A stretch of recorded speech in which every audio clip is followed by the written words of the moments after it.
அன்றாட ஆன்மீகம் நிகழ்ச்சியில் உங்களை சந்திப்பதில் மிக்க மகிழ்ச்சி. உங்கள் அனைவருக்கும் எனது கனிவான பணிவான வணக்கங்கள். அன்றாடம் முயற்சிகள் செய்கின்றோம். வெற்றி பெற வேண்டும் என்கின்ற வேட்கை எல்லோருக்கும் இருக்கிறது. தனி மனிதனுக்கு மட்டும் இல்லை, ஆர்கனைசேஷனுக்கு இருக்கிறது, நாட்டிற்கு இருக்கிறது, எல்லோருக்கும் இருக்கிறது. நியாயமானது இது. ஏன் தெய்வங்களுக்கு கூட முயற்சியும் வெற்றியும் தேவை என்று அவர்கள் விரும்பியிருக்கின்றார்கள். இது பல புராண கதைகளில் பார்க்குறோம். அப்படி பார்க்குறப்ப பாருங்கள், பார்வதி தேவி ஈசனை அடைய வேண்டும், ஈசனுடன் இணைபிரியாது இருக்க வேண்டும் என்பதற்காக தவம் புரிகின்றாள். அவ்வாறு தவம் புரிகின்ற ஒரு முக்கியமான திருத்தலம் நம்ம ஊருக்கு பக்கத்தில் இருக்கிற காமாட்சி. காமாட்சி அம்மன் அங்கு ஏகாம்பரேஸ்வரரை அடைய வேண்டும் என்பதற்காக தவம் இருந்தார்கள். இதை அம்மன் பார்வதி அம்மன் சிவபெருமானை அடைய வேண்டும் என்பதற்காக செய்த தவற்றை பற்றி குமார சம்பவம் என்று காளிதாசன் ஒரு பெரிய காவியமே எழுதியிருக்கிறான். அந்த காவியத்தை படிச்சிங்கனாக்க எப்படி பார்வதி பரமசிவனை அடைவதற்கு கடுமையான தவம் செய்கின்றார்கள். பஞ்சாக்னி மத்தி தமஸ் என்று கூறுகிறார்கள். 4 புறமும் 4 அக்னியை கூட்டி விட்டு தலைக்கு மேலே சூரியன் எரிகின்றது. அந்த போன்ற ஒரு எரிகின்ற சூழ்நிலையில் அம்மை தபஸ் பண்ணுகிறாள், நெருப்பின் மேல் நின்று கொண்டு. இது காமாட்சி மாங்காட்டில் கூட பார்த்துருக்கோம். அதே மாதிரி தான் தபஸ் இருப்பாங்க. இது போன்ற ஒரு தபஸ் செய்வது என்பது புராணத்திலிருந்து பார்க்குறோம். துருவன் தபஸ் செய்தார். அர்ஜுனன் பாசுபதாஸ்திரம் பெற வேண்டும் என்று தபஸ் செய்தார். பகீரதன் கங்கையை கொண்டு வர வேண்டும் என்று தபஸ் செய்தார். இது பல ராமாயணத்தில் வருதுங்க. பகீரதன் செய்த தபஸு. அவர் தபசு செய்து கங்கையை ஆகாயத்திலிருந்து தேவலோகத்திலிருந்து பூமிக்கு கொண்டு வந்தார். இது போன்று பல புராண வரலாறுகளை நாம் பார்க்கின்றோம். இது எல்லோருமே தபம் செய்தார்கள் என்று கூறுகின்றார்கள். தவம் என்பது என்ன? மனக்கட்டுப்பாடுடன் டிவோட்டடாக சின்சியராக பணி செய்வது. கடுமையான தவம் இருந்து பணி செய்கின்றார்கள். கடுமையான கட்டுப்பாடுகளும் பணி செய்கிறார்கள். எதற்கு? மிக கடினமான, அடைய முடியாத, அடைய வேண்டிய ஒரு டார்கெட் அடையிறதுக்கு. மேபி வெரி டிஃபிகல்ட் டார்கெட், கடினமான டார்கெட்டாக இருக்கும். இருந்தாலும் அடையணும் என்பதற்காக முயற்சிகள் செய்கின்றார்கள். இதுதாங்க தபஸு, இதுதாங்க தவம். இந்த தவத்தை அலுவலகங்களிலையும் செய்கின்றார்கள் சிலர். ஒரு ஒரு வியாபார தளம் இருக்கிறது, ஒரு கமர்ஷியல் என்டர்பிரைஸ் இருக்குது. அந்த கமர்ஷியல் ஆர்கனைசேஷன் என்ன பண்ணுறாங்கனாக்க வியாபார இலக்கு நிர்ணயிக்கிறார்கள். சில பேர் சொல்லுவாங்க, சார் பிக் டார்கெட் சார். அது எப்படி சார்? இட்ஸ் நாட் அச்சீவபிள் சார்பாங்க. இது அகமதாபாடுக்கு இந்த டார்கெட்டு, தமிழ்நாட்டுக்கு இந்த டார்கெட்டு, கல்கட்டாக்கு இந்த டார்கெட்டு மாற்றி இந்த நிர்வாகத்தில் கொடுக்குறாங்க. சில பேர் அதை அடைய முடியாது என்று பெரும் நோக்குடன் முயற்சி இந்த ஆனுவல் மீட்டிங்கில் அதெல்லாம் சண்டை போட்டுக்க முடியுமா இருப்பாங்க. ஆனால் இதை அச்சீவ் பண்ணுறவங்களும் இருக்காங்க. இதை அடைந்தே தீர்வோம் என்று அடைந்தும் தீருகின்றார்கள் சிலர். அவர்கள் விடாமுயற்சியுடன் இந்த டார்கெட்டை அவருக்கு 10 கோடி ரூபாய்க்கு வியாபாரம் செய்யணும்னு சொல்லி டார்கெட் கொடுக்குறாங்க வச்சுப்போம். அவர் செய்கின்ற விடாமுயற்சினால் அந்த 10 கோடிக்கு மேலே ஒரு 100 கோடியாக அது முடிந்துவிடும்.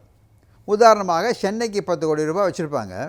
இந்த வியாபாரி இருக்கின்றார் இல்லையா, இந்த வியாபாரம் பண்ணுகின்ற சேல்ஸ் மேனேஜர் இருக்கார் பாருங்கள், அவருடைய சிறப்பான ஒரு திறமைசாலியான முயற்சியுடைய ஒட்டு அந்த முயற்சினால் 10 கோடி என்பதற்கு பதிலாக 100 கோடி அச்சீவ் பண்ணிடுவார் ஒரு வருஷத்தில்.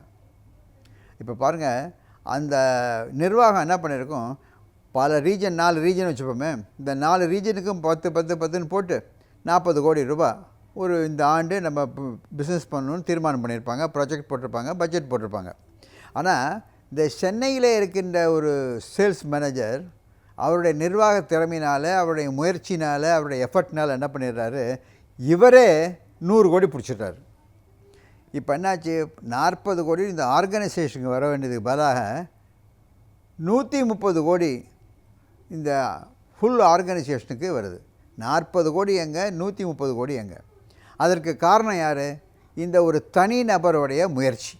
இந்த தனிநபருடைய முயற்சினால் அவருக்கு மட்டும் பெருமை இல்லை, organisation will reward him. Organisation அவரையே சேல்ஸ் டைரக்டராக போட்டுருவாங்க. அவருக்கு பெரிய ஒரு பதவி உயர்வு கொடுப்பாங்க.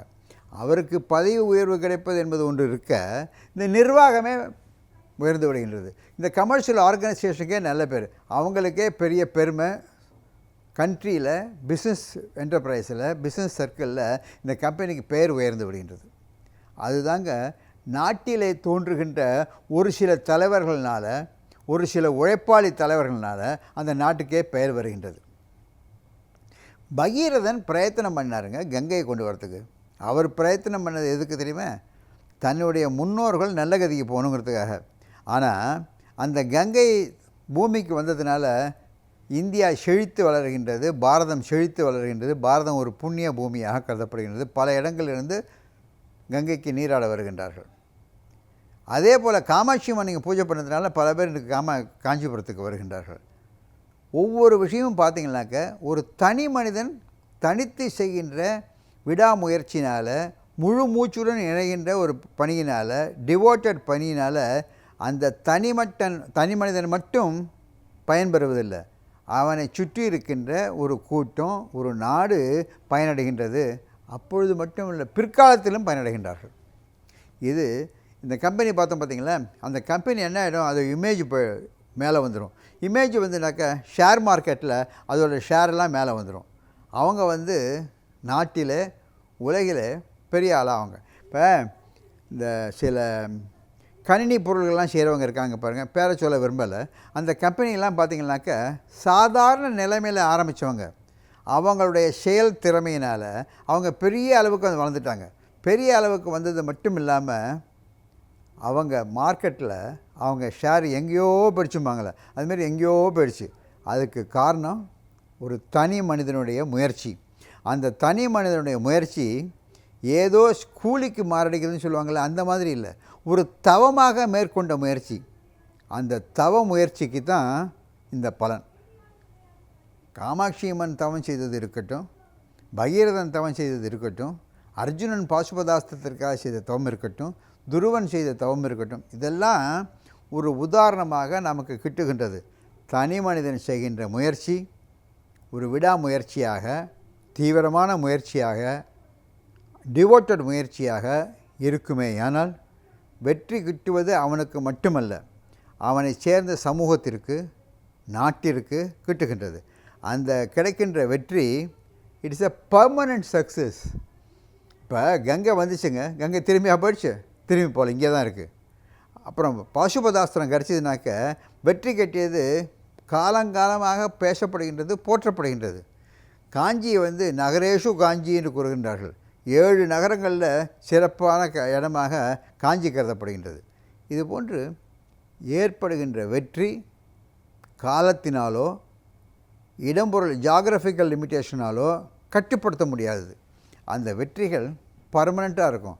தனி மனிதன் செய்கின்ற தவம் போன்ற முயற்சிகள் தான் வெற்றி நிரந்தரமாக, பரவலாக என்றுமே பேசப்படுகின்றது.